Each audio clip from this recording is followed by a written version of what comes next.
There's a sort of longer version of this that we shot, which is, I think, 3 verses, and between every verse, James and Rebel interrupted Ray and improvised hilarious comedy, and so the scene started with 3 times as long. But in the end, we had to kind of find its right balance within the shape of the film. But shooting those, it was kind of extraordinary, the humour that James and Rebel were able to improvise with. It was a great double act. I really loved working on those scenes. And traditionally, Old Deuteronomy is played by a man. I think it was played by Brian Blessed in the production that I saw when I was 8 years old.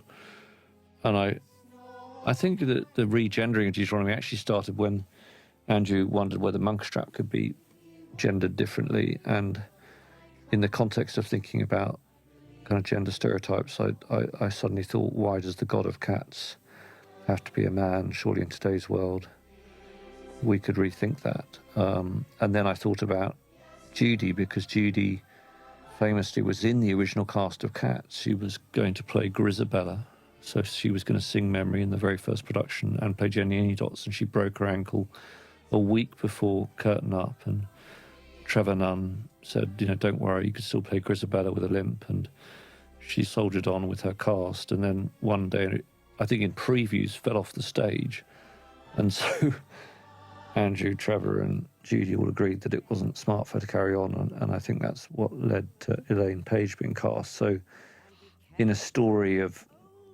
second chances and rebirth, there was something incredibly moving about Judy getting the chance to be in Cats again, almost 40 years later. I think very early on in rehearsals, Ian McKellen and Judy decided that their cats had some kind of romantic backstory, so that's some assignation many years before lay behind that look that they share, which I love.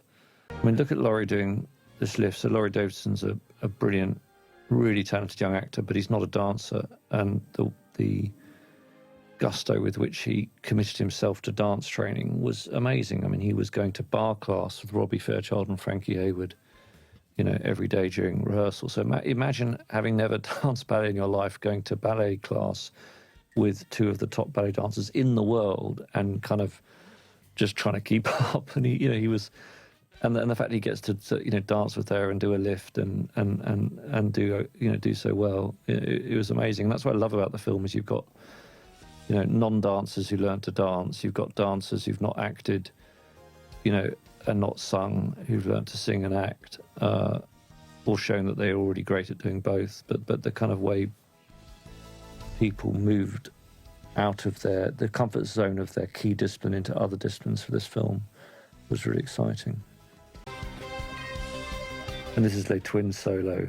So after the kind of the formality of the social dance, Tugger's arrival and Grisabella being chased out sort of changes the tone, and it becomes, has a more competitive energy and becomes more atomized. So from order, it sort of becomes more disordered and combative, and that's kind of following the structure of what Gillian Lynn devised in the original show through Gus the Theatre Cat. And one of the first decisions we took was, well, in fact I took, was originally in the show, it's split between Gus and I think a cat called Jemima, or a female cat who introduces him. And one of Ian's first questions was, "What's the relationship?" I don't get the relationship between the two. And I thought, well, now I've got Ian McKellen, he should sing the whole song. And Judy loved her cat basket too much. She wanted us to send it to her once we finished shooting, until she realised quite how large it was. Of course, the one thing Stephen couldn't do is actually tap on metal because it's too slippery. So in this scene, the rail is made of wood, and then with visual effects, we replaced the wooden surface of the railway with metal.